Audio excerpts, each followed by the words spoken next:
Hi, this is Patricia Stepler with Your Inside Power. And just to let you know, I hope you're having a great day. But the thing I help CEOs, entrepreneurs do is to scale their business, their financial projections without tolerating mediocrity from yourself or from other team members using the PMB method. Today, we're going to be talking about how to gain your inside power, your inner power. And I want to start with this quote by Napoleon Hill, where he talks about it. There's no more effort required to aim high in life and to demand abundance and prosperity than it is required to accept misery and poverty. If that's true, which we're taking it on that truth, that it takes no more effort, then why do we accept misery and poverty instead of going after the abundance and the good that we desire? You see, it all comes down to awareness. If you're not aware that it is a choice and you're not aware of how to shift your thinking and how to change so you no longer have that mediocrity thinking, but you have that abundance thought patterns. If you're not aware, you can't change. But now you're aware, because I'm going to show you today how to do it and explain what's happening. You see, you have the ability within you to release unlimited potential. In fact, you have more potential inside of you than you will ever touch in your life. And you can have all the good that you desire. You know, I had a situation happen the other day, and I thought it was a little amusing. I am a busy person because I have my own company and I have a couple little part-time jobs that I do on the side, and I am going all the time. I'm doing things. And I was taking this class because if I don't have enough to do, I'm taking a class also. And I went into this class, I had all the work done. And there were people in that class. Well, actually, I was the only one that had all the work done. And everybody else in that class had an excuse. And, you know, we can have excuses for why we can't get things done or why we don't reach our potential or why we don't have the good that we desire. We can make an excuse or we can just get the job done. And what bothered me about that is I'm thinking some of the excuses were so lame, just so lame. And I'm thinking, if I could get it done, you could find the time. But you see, here's the problem. People aren't aware that their own thinking is holding them back. Why didn't they get the job done? Because their thought patterns and their habitual thinking kept them from getting that work done. And you see, when that happens to us, we are hurting ourselves all the time by doing that. I'm sorry, I could hear this noise coming and I didn't know where it was coming from. So what you need to know is what governs, what directs your behavior. Watch and think about who you are and what you do. And when you can do that, you'll see that your behavior is what's having an impact on your results. That's the only thing that it can be. It can be nothing else. It all comes down to the habitual behaviors that you have, and your habitual behaviors are all within your thinking. So we know Napoleon Hill says the first sentence of Think and Grow Rich, thoughts create things. So thoughts create things. All you have to do is have the correct thoughts. Doesn't that make sense? All we have to do is have the correct thought, because we know that thoughts create things. So with our thoughts, we get to choose what our thoughts are. And what we have to realize is that our paradigms, our habitual thinking is controlling what it is that we're doing. I'm sure there are many times in your lives where you know you can do something consciously. Our conscious mind knows we can do it. Our conscious mind is set up that you have these great dreams and great aspirations.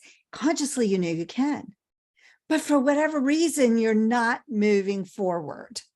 And that's all the subconscious. You see, our conscious mind accepts or rejects any thought.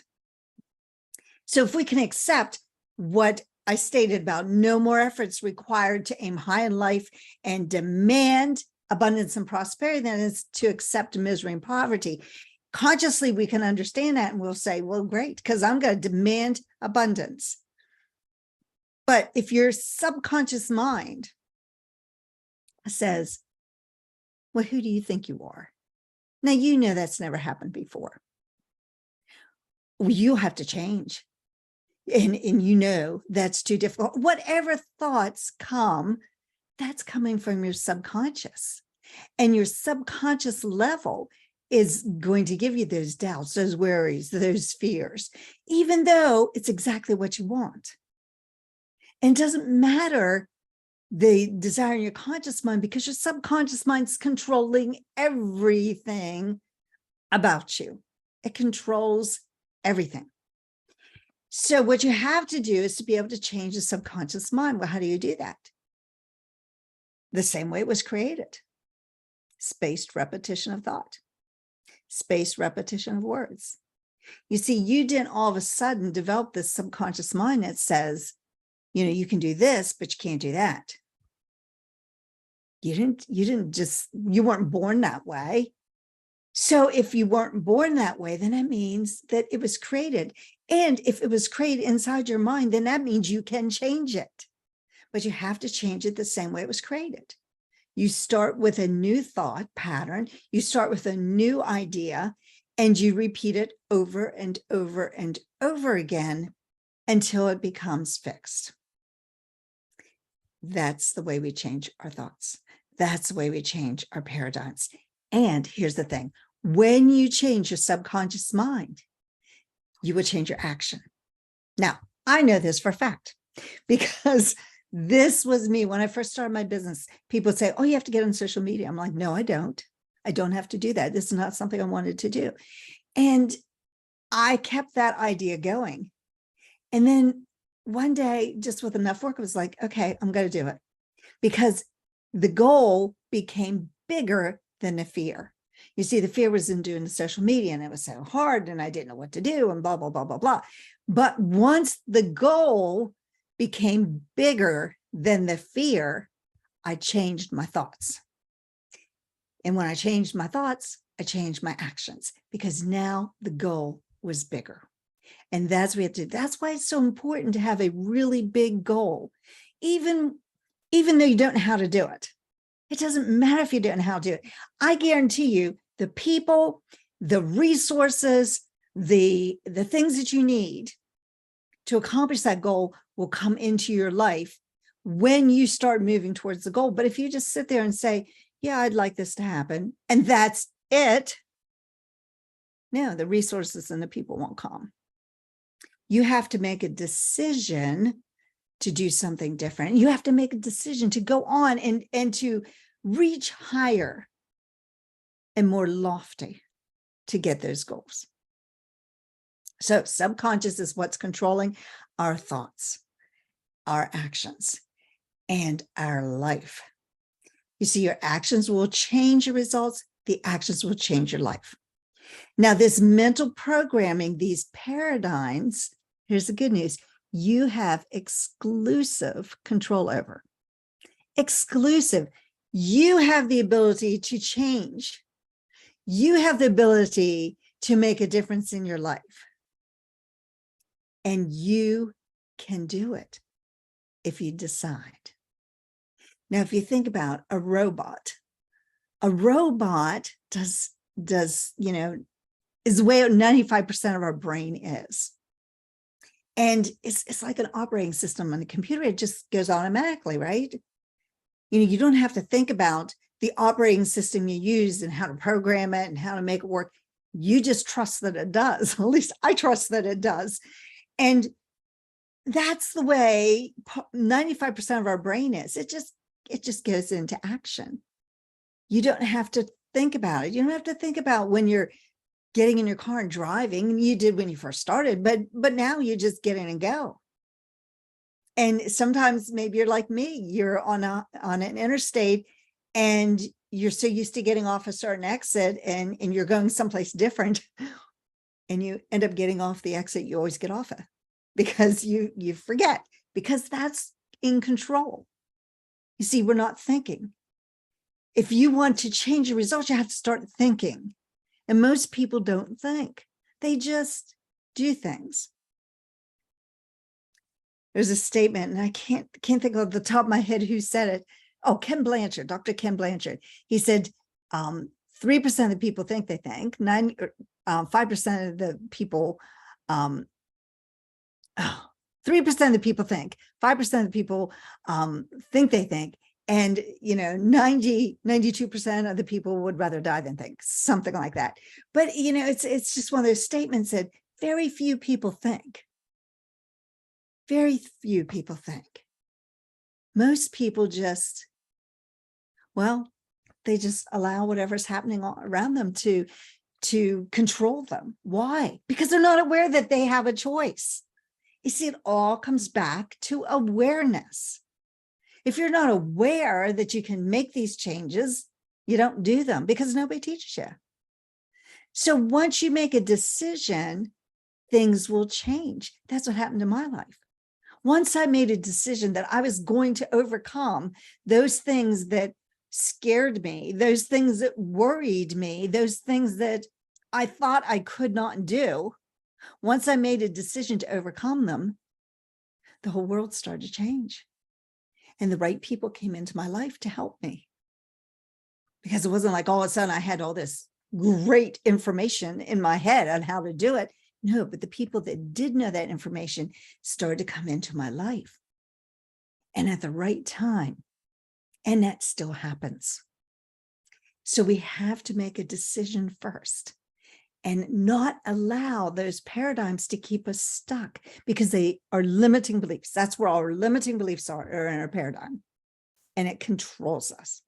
Now, keep in mind, most of your paradigm, most of those habitual thoughts, you did not put in your head. You did not put in there, but you are responsible for changing. So even though they're not there, you're responsible for changing. Now, I sometimes kid around. I'm a Libra, and Libras, see all sides to different stories. But you know what? That's what we need to do. You see, because those paradigms are controlling us, we have kind of one tunnel vision idea and one view of the world. That's the way we see and interact with the world. And when you can start to look around you, you can start to see different ideas. This is why there's so much trouble in the world, because people have tunnel vision of view. You see, those paradigms, those habitual thought patterns, which many of you did not put in there. We have all been programmed. And depending on your programming, I feel grateful that my parents and my family programmed me in a way that I don't have certain ideas. But that's not the case of everybody. Some people have been very, very programmed. But our paradigms, that habitual thought patterns, controls our ability to earn money. It controls how we perceive other situations. This is why there can be an accident, and a police officer might go to somebody and ask them what they saw. And people can be looking at the exact same scene and see different things because we have different perceptions. It controls how we use the time. Going back to my story about the class I was taking. Why did I get the work done when everybody else in the class couldn't find time to do it? Because I control my time. And I have a different paradigm. I believe that if you want something done, you ask somebody that's busy, because they'll find a way to get it done. That's how they are the way they are. And even though they may be overwhelmed, they'll say, yeah, I can do it. And I'll give you, I set up an idea. Okay, how am I going to get this classwork done? Even though I'm building a business and I'm teaching this class, and I'm working with clients and talking to clients, and how can I get this done? You see, I didn't ask if I could do it. I was like, how do I do it? So my paradigm on how I control my time is different than everybody else in that class. It controls your creativity. I often tell people, I said, I can't draw. I have no artistic talent. Well, I've told myself that enough that I really don't think I do. And it's not true, because in some areas, some artistic areas, I'm very artistic. And, I look at my granddaughter who can draw these beautiful pictures, and I'm like, I can't do that. Could I? Of course I could. But you see, in my paradigm, I don't think I can. But I have enough artistic talent to do certain things, which means I have enough artistic talent to do other things. I just don't have the desire. You see, it comes back to desire. It doesn't matter to me if I can paint. It doesn't matter to me if I can draw. That's not part of who I perceive myself to be. So I don't have the desire. If I had the desire, I could learn and I could figure it out. I just don't have the desire. So that's not part of my creativity. And that's why some people say, well, I can't do that, I'm not creative. That's why some creative departments in industries are very, very small, because they think they have nobody that's creative. That's not true. We're all creative, but we may have been programmed to think that we're not, because maybe something happened back when I was 5 years old that made me think I wasn't creative. And for all those years, that's why I've thought. And actually, that's not far from the truth, because I can remember when I was in second grade, we were doing paper mâchés. And I remember the art teacher said, you have to have legs on your paper mache. Well, I couldn't figure out how to get the legs on. So whatever animal you were making is supposed to be legs, right? And so I couldn't figure out how to do it. But I was so painfully shy that I also was not going to ask for help. I just couldn't even raise my hand and admit to the teacher that I had no clue how to do it. So I made a worm, which I got yelled at about making this worm. So from that day on, I thought I was not creative and could not do anything artistic. See, it probably started right there. I mean, it may have started some, situation that happened prior to that, but that was the turning point. And that's something I remember very deeply, that was the moment I decided I was not artistic, because I couldn't figure out how to put legs on a paper mache. I mean, how ridiculous is that? But that's the way our paradigms are formed. And then they control us for the rest of our lives. Now, there was no logic to that, but you see, the paradigm controls logic. And as long as it's in control, it's going to keep you stuck. The paradigms control our productivity. You see, I have worked very hard to be productive and to figure out ways to be more productive and to help other people and help businesses and entrepreneurs to be very productive by using certain tools and certain systems and certain thought process. Those people in my class are not productive, or they'd have gotten the work done. But see, their paradigm is controlling them. I don't know who said this quote, but it says, I am not what has happened to me. I am who I choose to be. And you see, that's where it comes down to. We have to decide, who do we want to be? Who do we choose to be?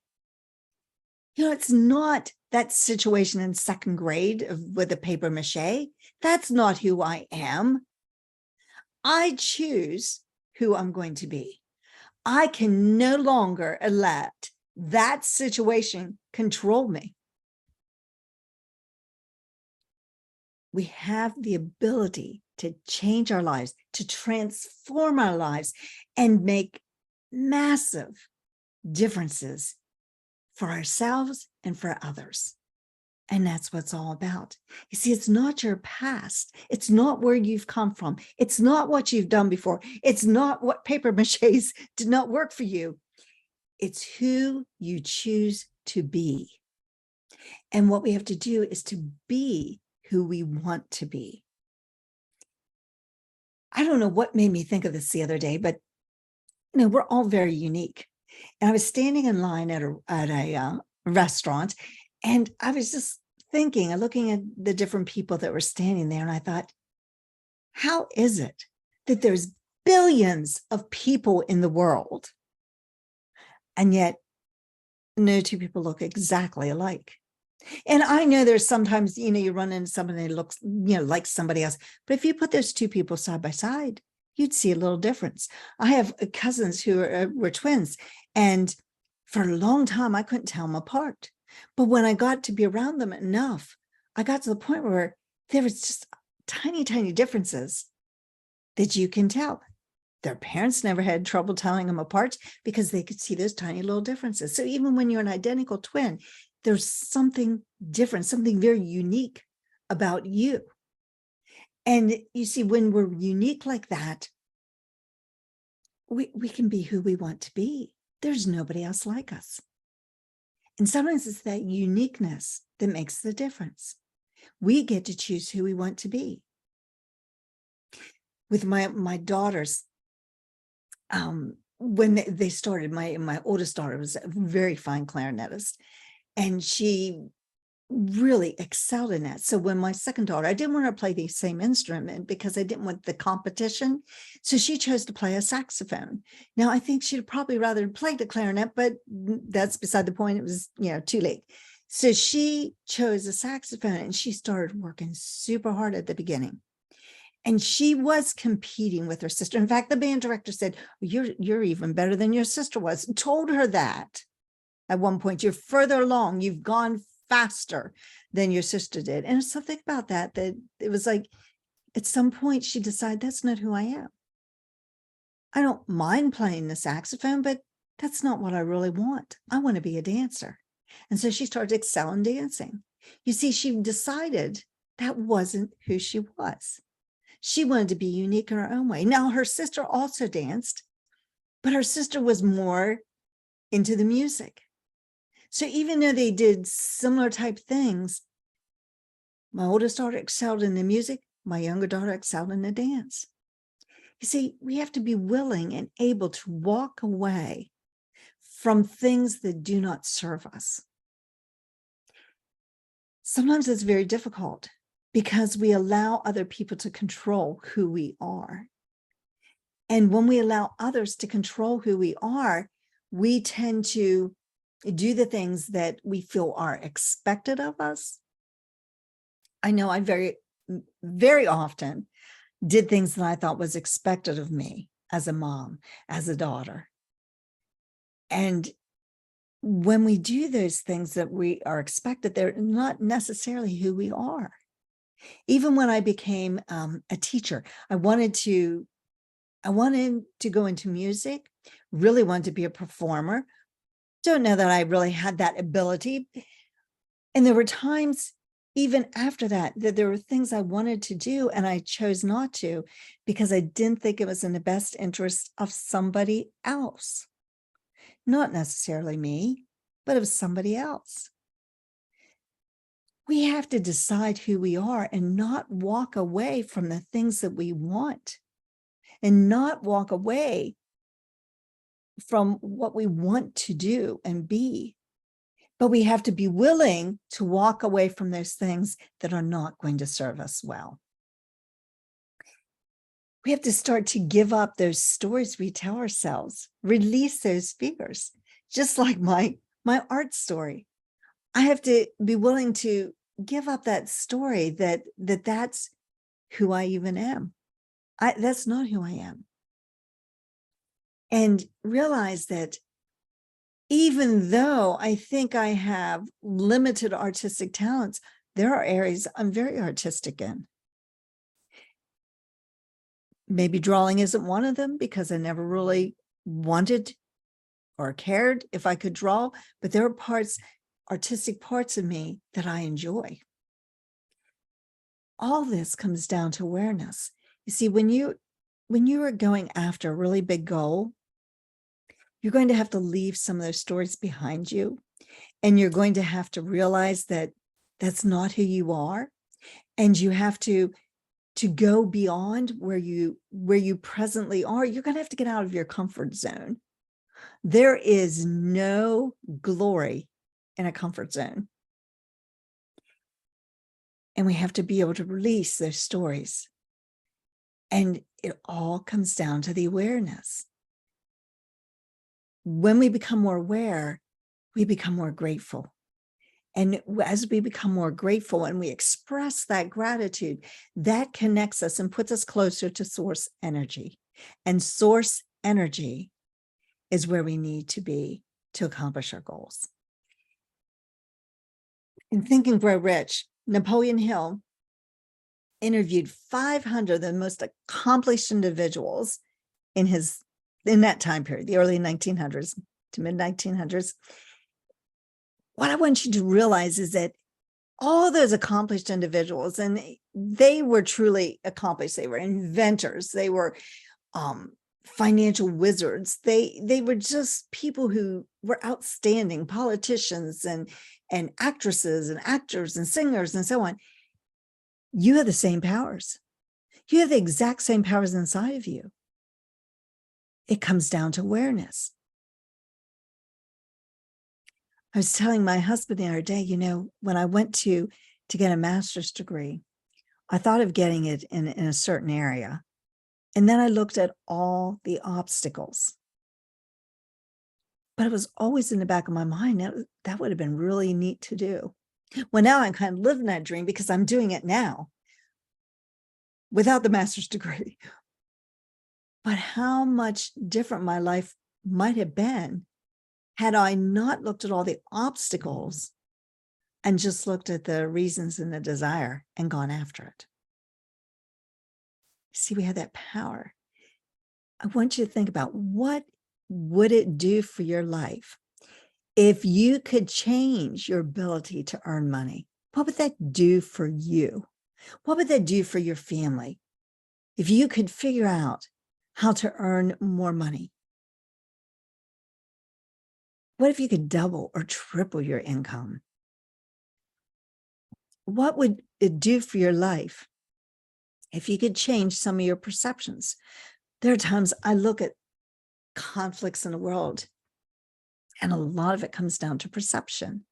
If we would take a minute to step back and look at other people's ideas and not just condemn them, but think and try to understand somebody else's perception, what a difference that could make in our lives and in the lives of everybody in the world.